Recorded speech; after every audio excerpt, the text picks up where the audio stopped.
بسم الله الرحمن الرحيم. إن الحمد لله نحمده ونستعينه ونستغفره ونعوذ بالله من شرور أنفسنا ومن سيئات أعمالنا.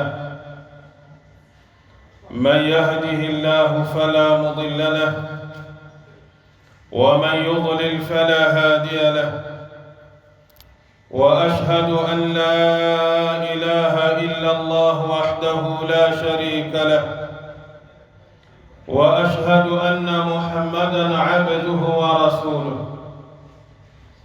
بلغ الرسالة وأدى الأمانة ونصح الأمة، وتركنا في المحجة البيضاء ليلها كنهارها، لا يزيغ عنها إلا هالك. أما بعد، فإن أصدق الحديث كتاب الله، وخير الهدي هدي محمد صلى الله عليه وسلم، وشر الأمور محدثاتها، وكل محدثة بدعة، وكل بدعة ضلالة.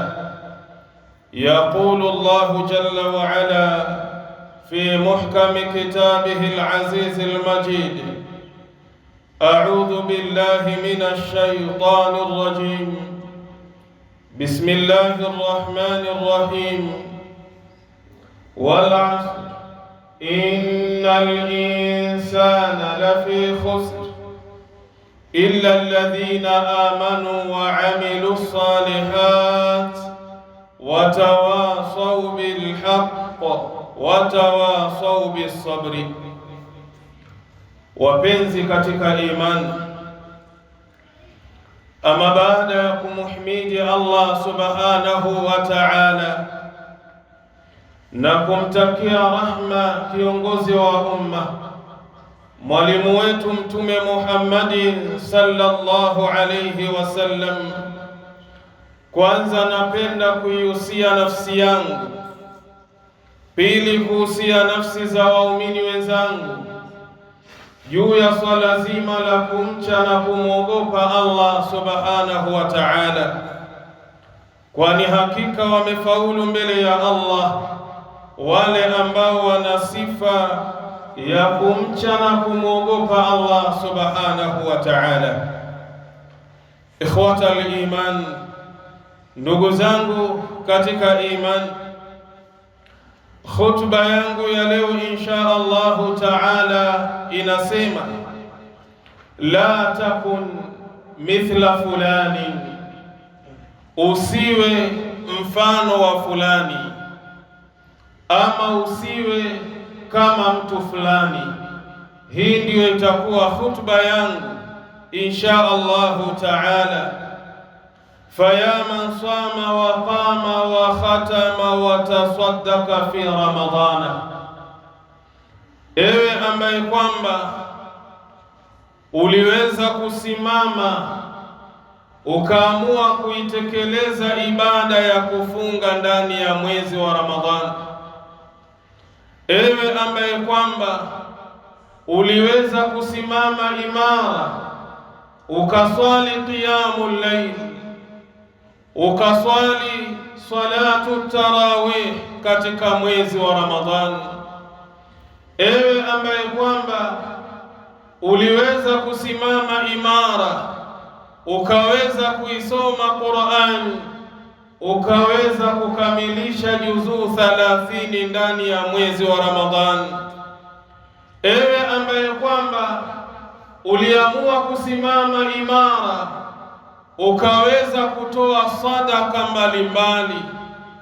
ukaweza kuwasaidia mayatima, ukaweza kuwasaidia wajane, ukaweza kuwasaidia wale wasiojiweza ndani ya mwezi wa Ramadhani.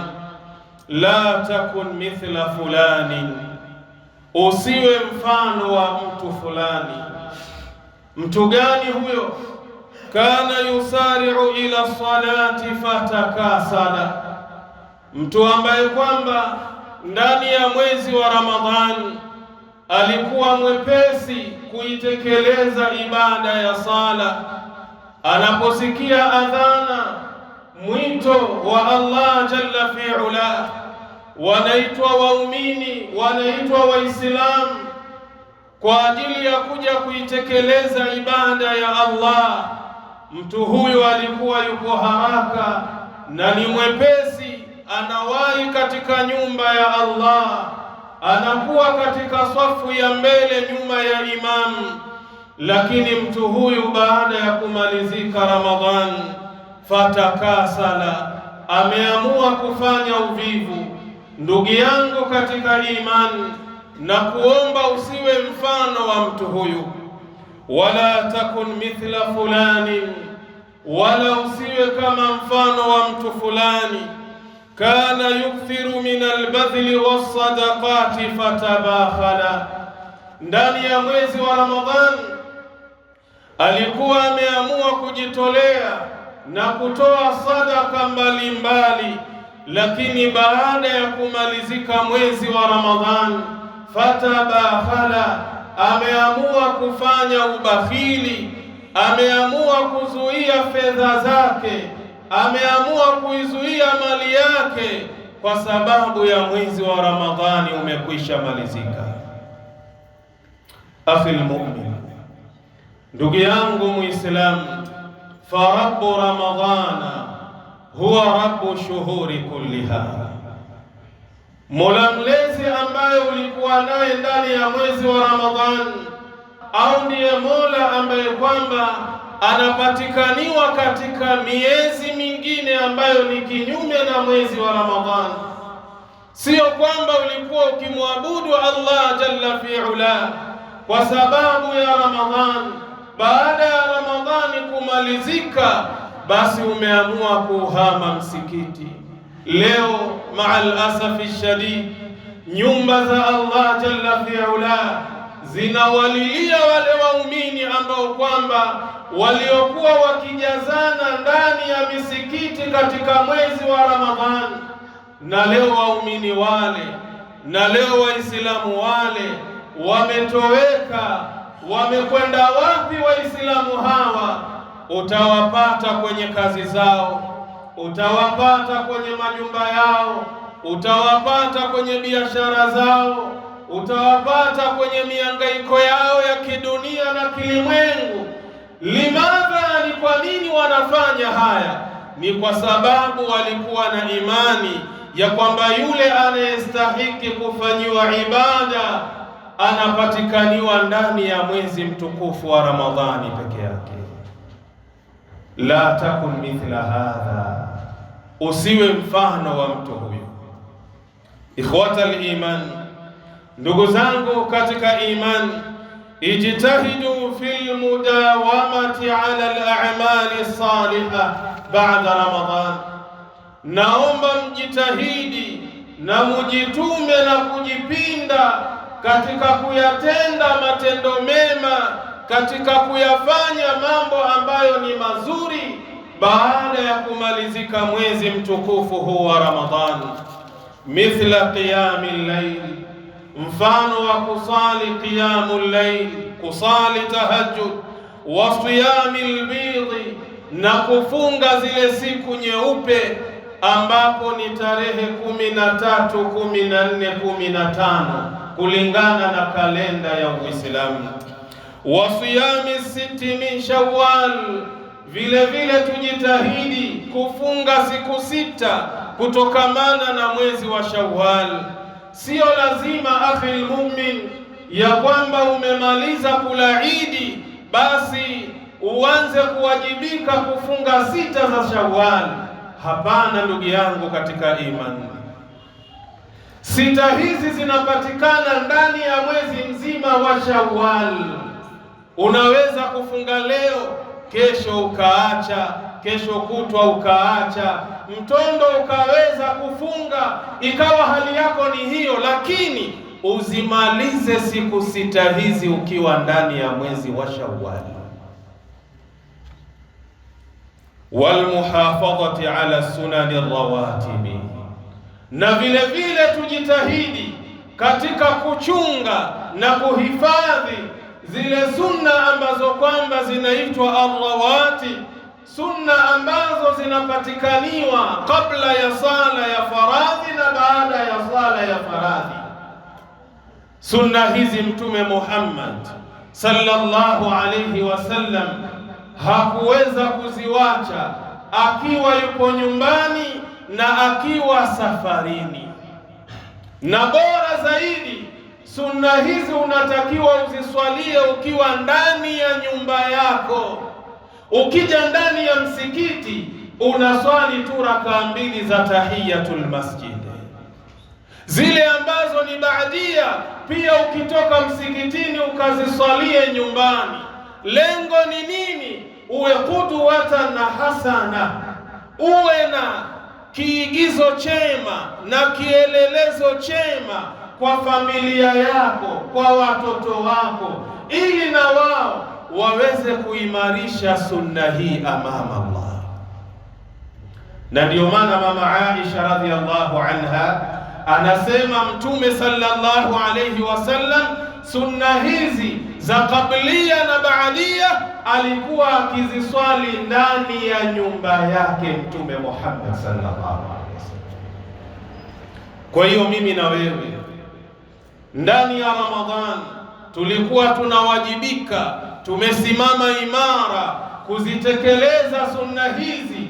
Basi vile vile baada ya kumalizika Ramadhan, na waomba ndugu zangu katika imani tusiziache sunna hizi. Kwa sababu gani? Huu ndio mwenendo na mfumo wa Bwana Mtume Muhammad sallallahu alayhi wasallam. Wal adhkari wa tilawati alquran, tujitahidi vile vile kuleta adhkari mbalimbali na kusoma Qur'an. Wal ikthari min ad-du'ai was-sadaqati, na vile vile tufanye wingi wa kumlilia Allah kwa kumuomba kwa kupitia dua mbalimbali na kutoa sadaka mbalimbali. Sio ya kwamba Ramadhan ndio ilikuwa chanzo na sababu kunifanya mimi na wewe tukileta adhkari mbalimbali, tukitoa sadaka mbalimbali, baada ya Ramadhani imemalizika, kila mmoja anaamua kujitenga na kumtaja Allah jalla fi'ala. Kila mmoja anaamua kujitenga na kutoa sadaka. Ukifanya hivyo, hii inamaanisha ya kwamba Mungu wako alipatikana ndani ya mwezi wa Ramadhani peke yake, lakini baada ya Ramadhani kuondoka, Mungu wako vile vile ameondoka. Wasairi anwa'il birri wal ihsan, na nawaomba vile vile ndugu zangu katika imani tufanye mambo yote ambayo kwamba ni ya wema na mambo ambayo kwamba ni ya ihsani. Walakad awsa Rasulullah sallallahu alayhi wasallama, na hakika alimuhusia mtume wa Allah, rehma na amani zimshukie yeye, Abdullah ibn Amr radhiyallahu anhuma. Alimpa wasia Abdullah mtoto wa Amri, radhi za Mwenyezi Mungu ziwaendee wawili hao. Faqala lahu, mtume akamwambia sahaba wake huyo, ya Abdullah, ya Abdullah, la takun mithla fulani, usiwe mfano wa mtu fulani. Kana yaqumu al-laila, alikuwa akisimama usiku kwa ajili ya ibada. Fataraka qiyama al-laili, akaamua kuacha kusimama usiku kwa ajili ya ibada. Huu ni wasia Mtume Muhammad sallallahu alayhi wasallam anampa onyo na anampa tahadhari sahaba wake ya kwamba usiwe mfano wa sahaba fulani. Sahaba huyu alikuwa na kawaida ya kusimama usiku na kuitekeleza qiyamul layl na kuitekeleza salatu tahajjud, lakini imefikia wakati yule bwana ameamua kuacha qiyamul layl. Kama leo tulivyo kwa sasa ndani ya mwezi wa Ramadhani, huu msikiti kwa wakati wa sasa umekwisha jaa, ndani ya mwezi wa Ramadhani, katika sala za dhuhuri, alasiri, magharibi na isha na subhi, wallahi unafurahi jinsi unavyowaona waumini walivyokuwa wingi ndani ya nyumba ya Allah jalla fi'ala. Lakini sasa hivi is'al nafsak, iulize nafsi yako, aina dhahabu Waislamu hawa waliokuwa wakijaza msikiti, wamekwenda wapi? Waislamu hawa walikuwa wamejazana misikitini wakisoma Qur'an, aina tawajjahu, wapi wameelekea Waislamu hawa? Waislamu hawa tunao, tunaishi nao, tunakula nao, tunalala nao, lakini Mungu wao alikuwa ndani ya mwezi wa Ramadhani. Pindi ilipomalizika Ramadhani, wameweza kuupa talaka msikiti, wameweza kuukimbia msikiti. Leo mtu anasikia hayya ala salah, njoo katika sala, hayya ala alfalah, njoo katika kufaulu, lakini wallahi anaupita msikiti ni kama haujui. Ndio huu mfano ambao nautoa kupitia maneno ya Mtume Muhammad sallallahu alayhi wasallam, akimwambia sahaba wake, la takun mithla fulani, sahaba wangu usiwe mfano wa sahaba fulani. Kwa nini? Kana yaqumu llaila, alikuwa akisimama usiku kwa ajili ya ibada, fataraka qiyama llaili, akaamua kuacha kusimama usiku kwa ajili ya ibada. Rawahu al-Bukhari, hadithi imepokewa na Imamu al-Bukhari kwa nambari 1152. Muslim kaipokea hadithi hii biikhtilafin yasirin, kwa tofauti ndogo, kwa nambari 1159. Sheikh Albani ameisahihisha hadithi hii fi Sahih al-Jami', utaipata kwa nambari 7945. Ikhwata al-iman, ndugu zangu katika iman, jahidu anfusakum ala thabati ala fi'li al-khairi wa ta'at, pindeni nafsi zenu, lazimisheni nafsi zenu juu ya kuwa na msimamo katika kuyafanya ya kheri baada ya Ramadhan, katika kufanya ibada mbalimbali baada ya Ramadhan, wa tarki dhunubi wasayiat, na vile vile tuweze kupambana na nafsi zetu juu ya kuyaacha yale madhambi na kuyaacha yale makosa. Wasta'inu billahi ala al-istiqamati ala dhalika, na muhitaji msaada kwa Allah jalla fi'ala katika hilo jambo la kuwa na msimamo. Kwa sababu gani? Jambo hilo halipo katika ujanja na uwezo wetu, lipo katika mikono ya Allah jalla fi'ala.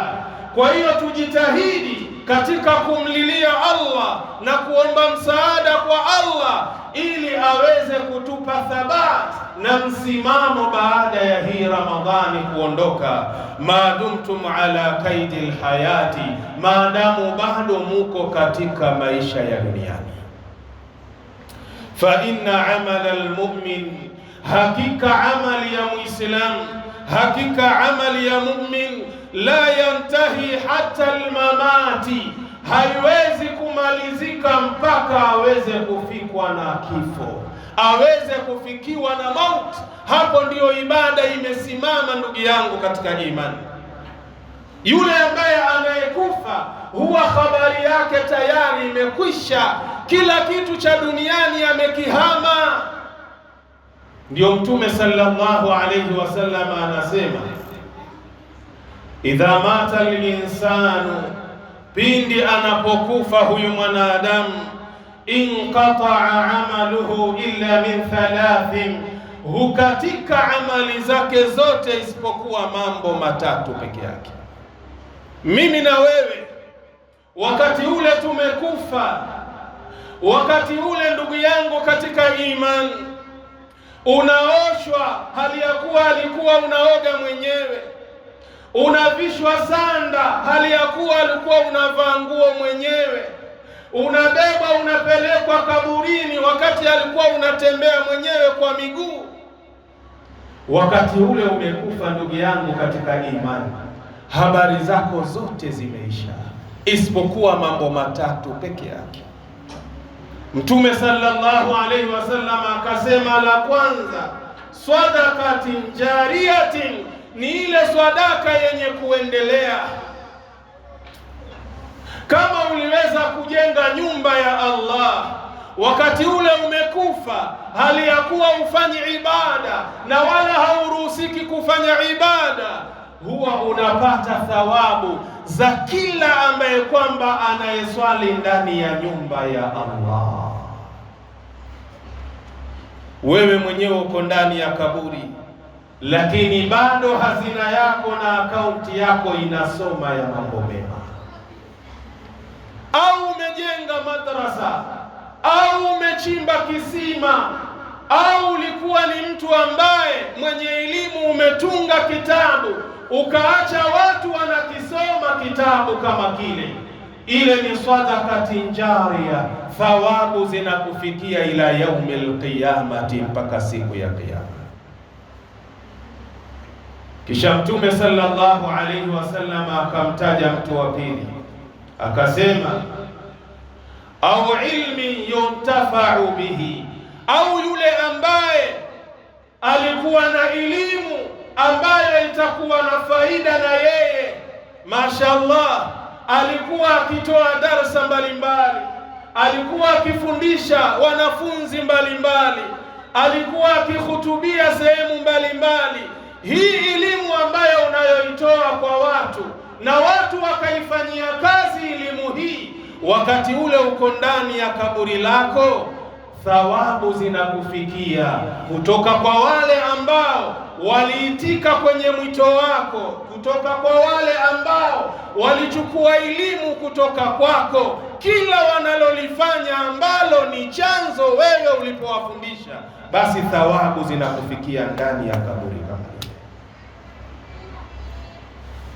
Lakini la tatu, Mtume sallallahu alayhi wasallam akasema au waladin salihin yad'u la, au mtu huyu aliyekufa amemwacha mtoto mwema, mtoto ambaye kila akikaa anakumbuka wema wa baba yake, anayakumbuka mazuri ya baba yake, anainua mikono, anamuombea Allah msamaha, anamuombea Allah mambo mazuri kule alikokwenda mzazi wake kama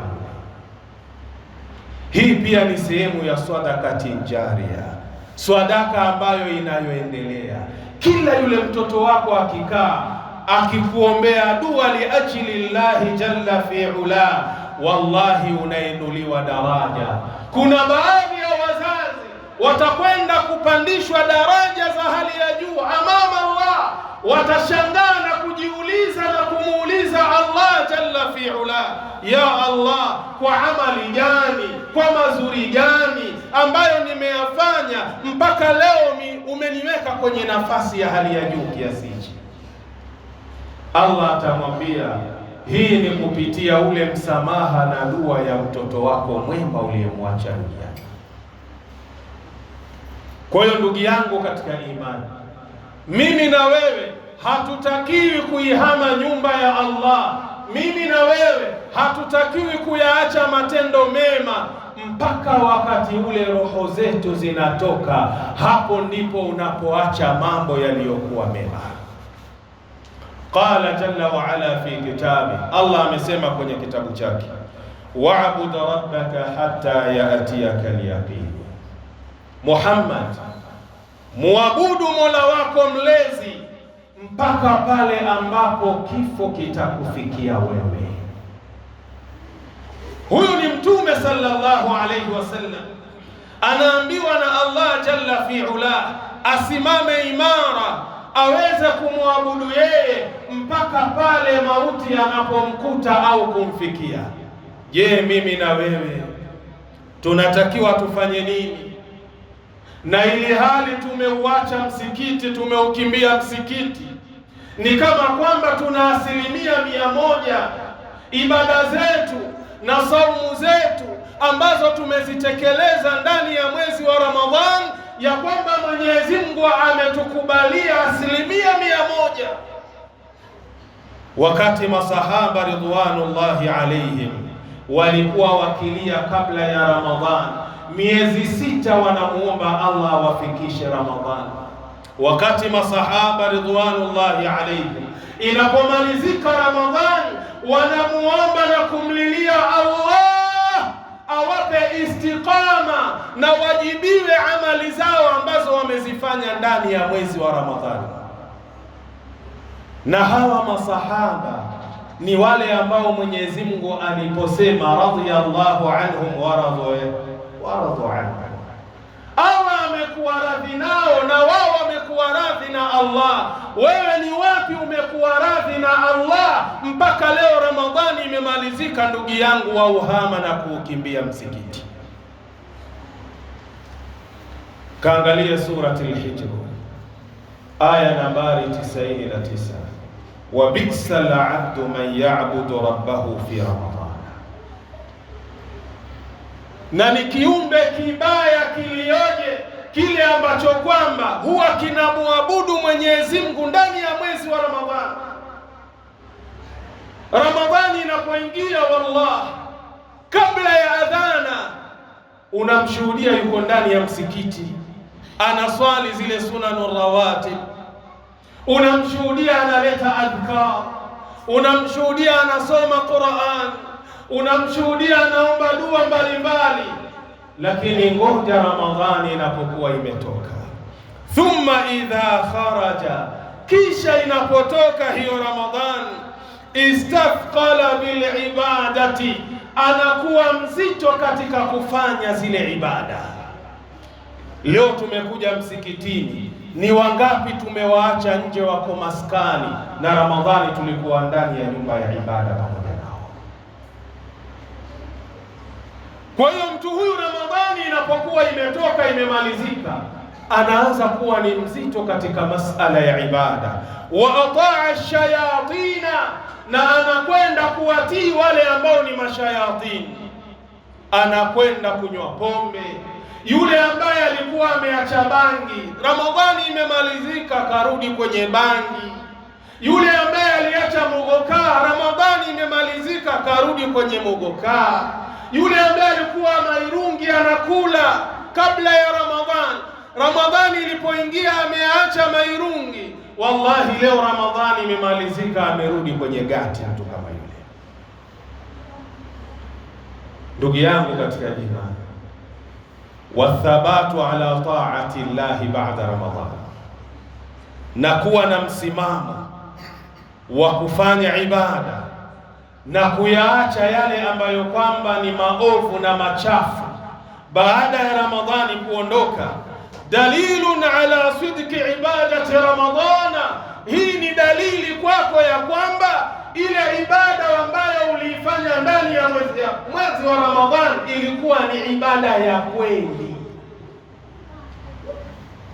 Ukijiona akhi almu'min, Ramadhani imemalizika, siku ya Idi ikaingia, ukaweza kuyahama madhambi, ukawa na msimamo juu ya ibada, wallahi fahamu ya kwamba ile ibada uliifanya ndani ya mwezi wa Ramadhani ilikuwa ni ibada ya kweli, sio ya kisanii.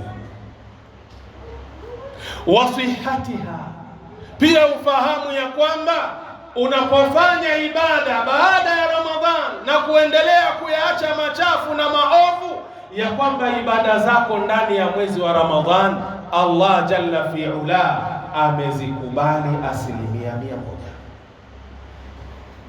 Lakini ukakosa kipimo hichi wewe na mimi. Ramadhani ndio watu wameangalia mwezi umeonekana, watu wameingia kwenye Eid, Allahu akbar, Allahu akbar. Simu ya kwanza wainua simu yako kwa girlfriend wako.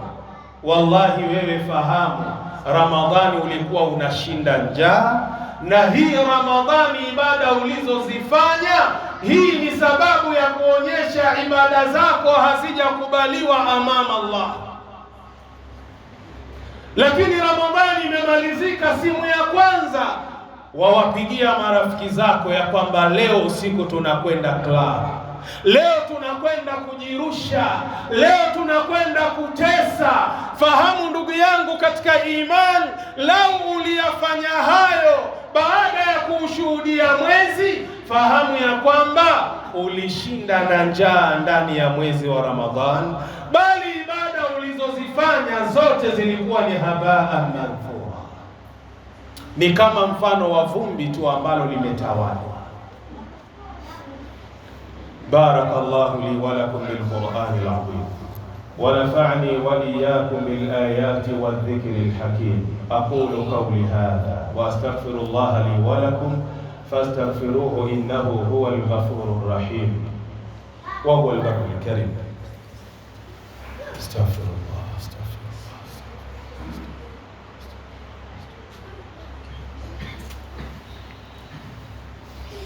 Bismillahir rahmanir rahim.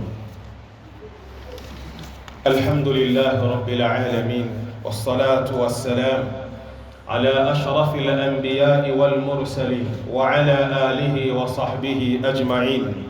Amma ba'du, ikhwatal iman, ndugu zangu katika imani, abwabu taubati la zalat maftuhatan lam tughlaq ba'da Ramadan. Milango ya kurudi kwa Allah na kutubia kwa Allah, bado milango ile ya Allah ipo wazi, haijafungwa baada ya kumalizika mwezi wa Ramadhani. Haina maana ya kwamba Allah alikuwa anapokea tauba zetu ndani ya Ramadhani peke yake, na baada ya Ramadhani ya kwamba tauba zile ambazo tunazipeleka kwa Allah hazikubali tena. Hapana, milango ya Allah ya kutubia bado iko pale pale, iko wazi ndugu zangu. Wa rabbuna yakbalu taubata min ibadihi, na Mola wetu mlezi anakubali toba kutoka kwa mja wake, kwa kiumbe chake, fi kulli zamanin wa makanin, katika kila wakati na kila sehemu utakayokuwa.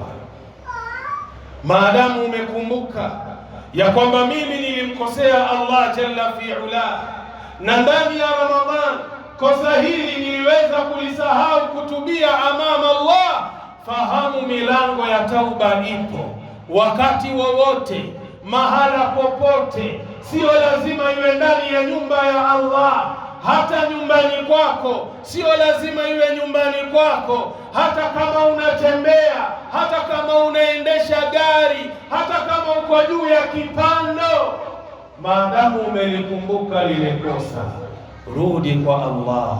Milango ya Allah bado ipo wazi ya tauba. Qala jalla wa ala fi kitabi, Allah amesema kwenye kitabu chake, wa huwa alladhi yakbalu taubata an ibadihi, na yeye Mwenyezi Mungu subhanahu wa ta'ala ndiye mwenye kukubali tauba kutoka kwa waja wake, kutoka kwa viumbe vyake. Wa yafu ani sayyi'at, na anayasamehe na kuyafuta yale makosa yote tuliyoyafanya. Wa ya'lamu ma taf'alun, na Allah anayajua yale yote ambayo wanadamu tumeyafanya kwenye ulimwengu.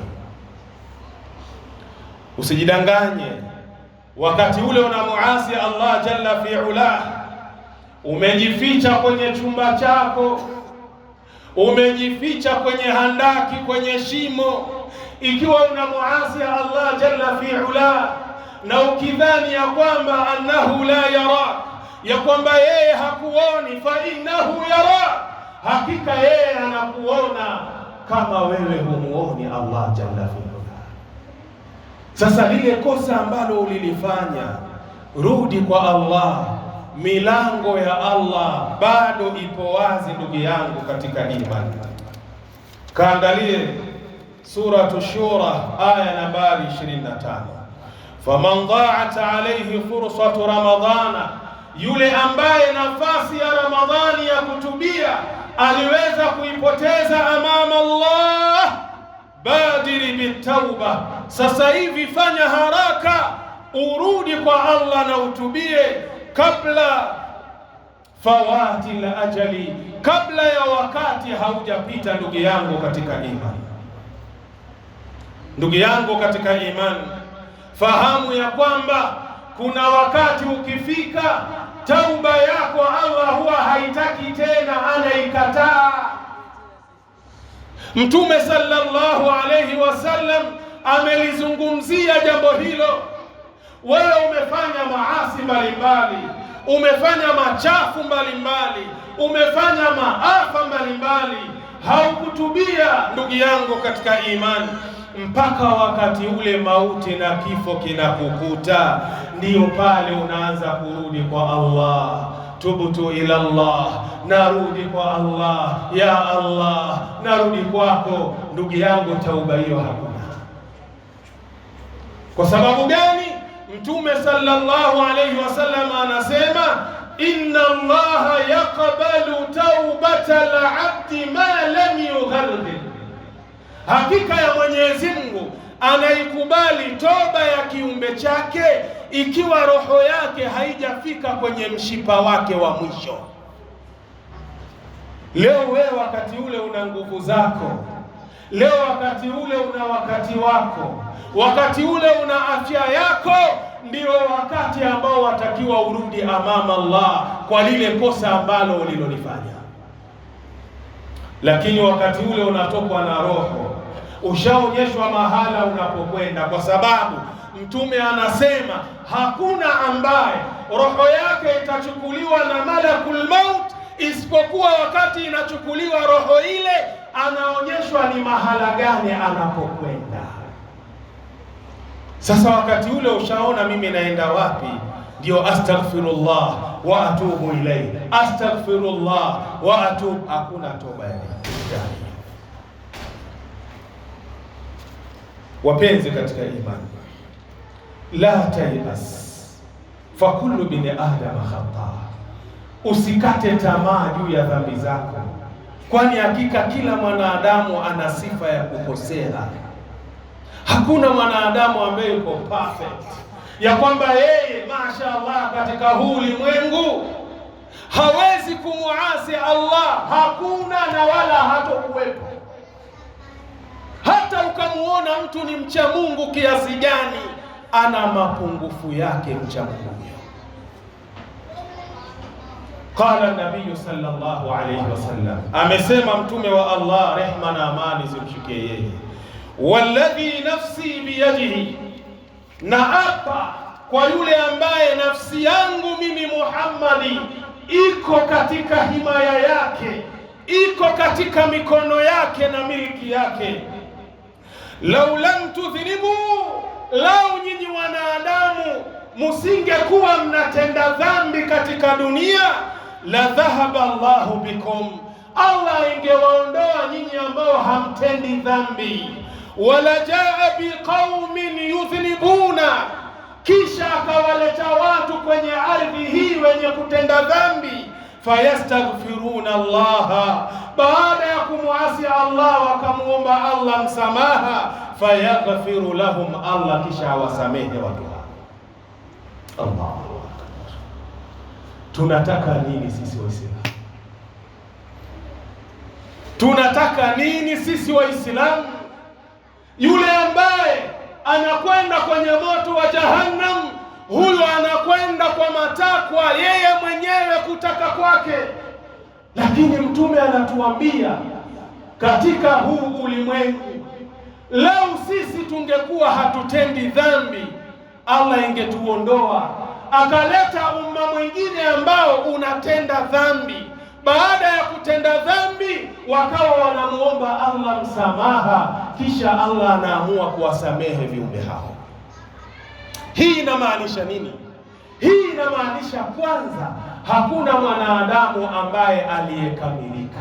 Al-kamalu liman lillah, ukamilifu ni wa Allah. Kama haujakamilika 100% lazima utamkosea na utatenda dhambi amama Allah.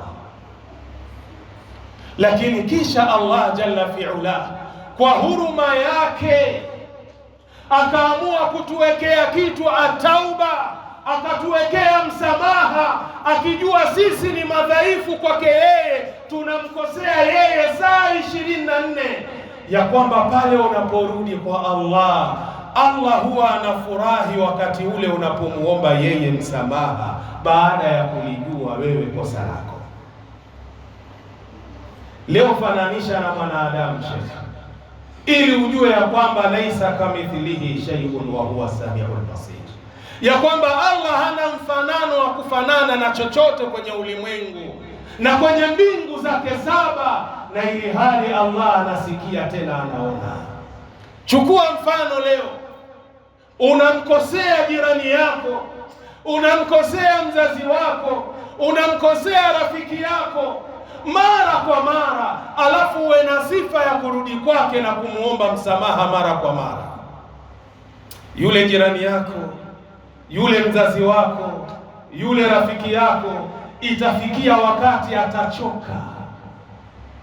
Umezoea kunikosea, kisha unajua kuna jambo la msamaha, utakuja utaniomba, nitakusamehe.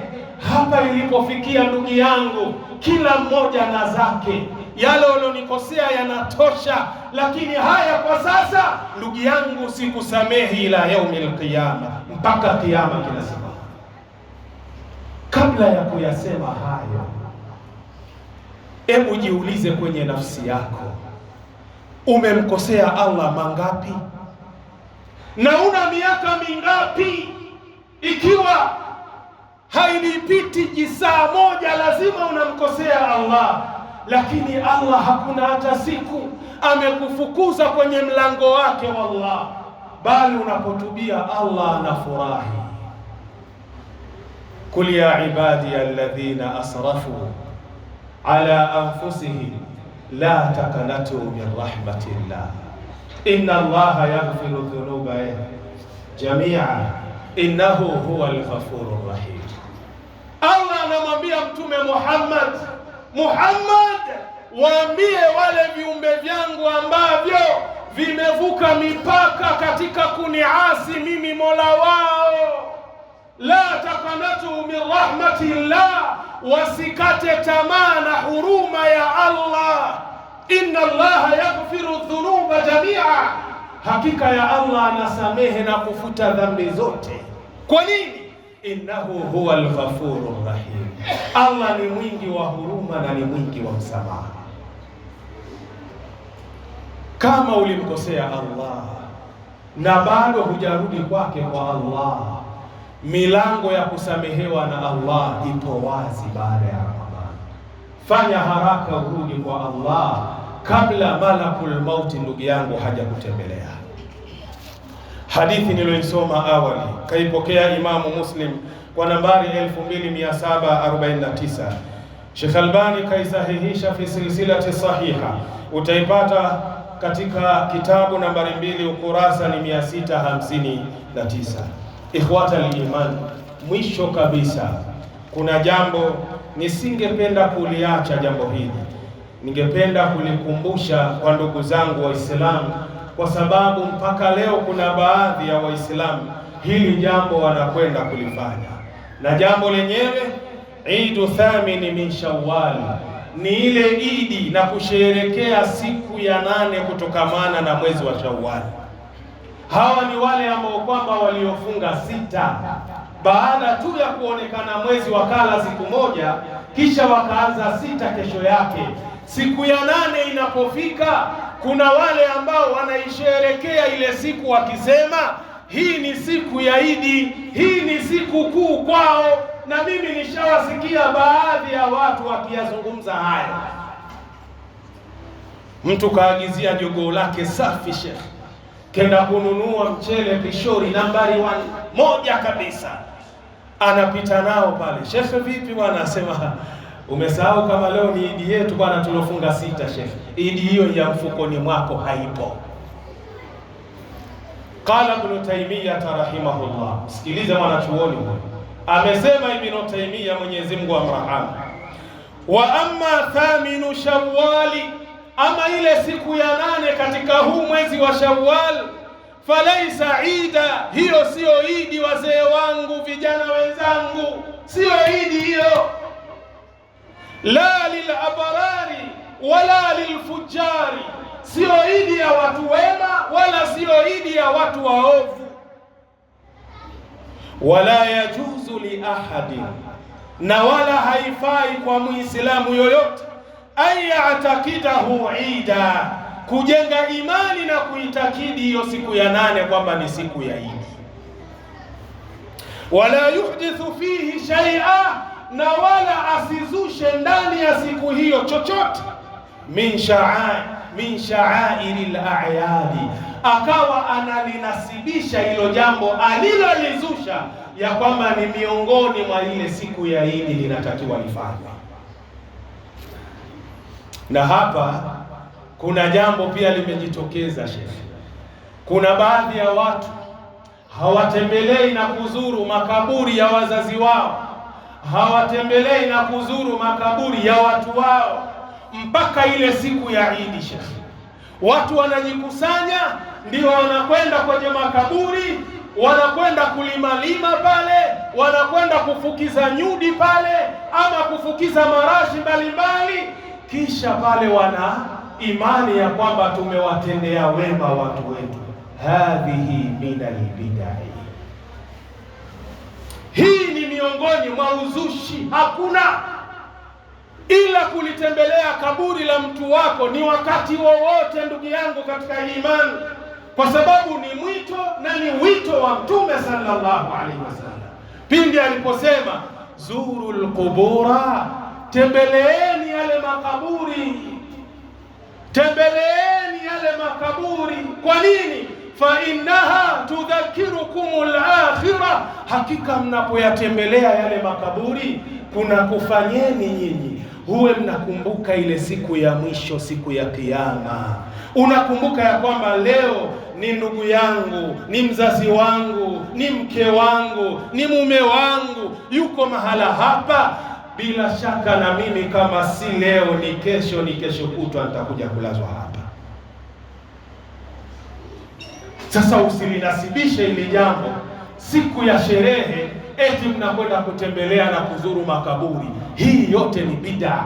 Kutembelea kaburi ni wakati wowote unaweza kulitembelea kaburi na kwenda kuyatolea salamu yale makaburi na kuambia ya kwamba na sisi muda sio mbali tutakutana na nyinyi.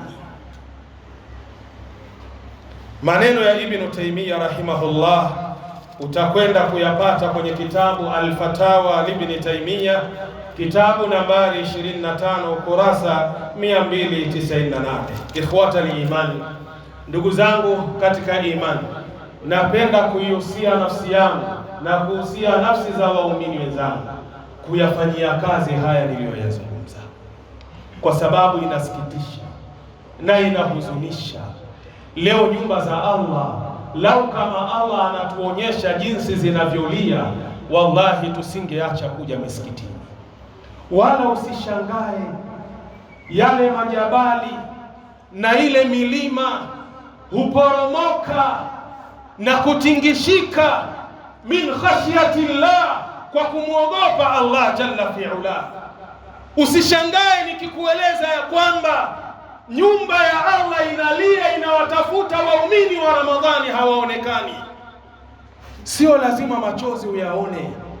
Tembea kwenye ardhi ya Allah ukaangalia, kuna majabali yanachuruzika maji, ila kwa sisi wanadamu tunasema hadha maun, haya ni maji. Lakini ikhwatal iman, huenda yale si maji, yale ni machozi ya majabali kama yale. Kumbuka aya tu ya Allah, law anzalna hadha alqur'ana ala jabalin la ra'aytahu khashi'an mutasaddian min khashyatillah. Allah, inna Allaha wa malaikatahu yusalluna ala an-nabi ya ayyuhalladhina amanu sallu alayhi wa sallimu taslima. Allahumma salli ala Muhammadin wa ala ali Muhammad kama sallaita ala ali Ibrahim innaka Hamidum Majid. Allahumma barik ala Muhammadin wa ala ali Muhammad kama barakta ala ali Ibrahim innaka Hamidum Majid. وارض اللهم عن الخلفاء الأربعة منهم أبي بكر وعمر وعثمان وعلي وعن سائر الصحابة أجمعين. اللهم أعز الإسلام والمسلمين وأذل الشرك والمشركين ودمر أعداءك أعداء الدين وانصر جيوشك المسلمين. أقم الصلاة.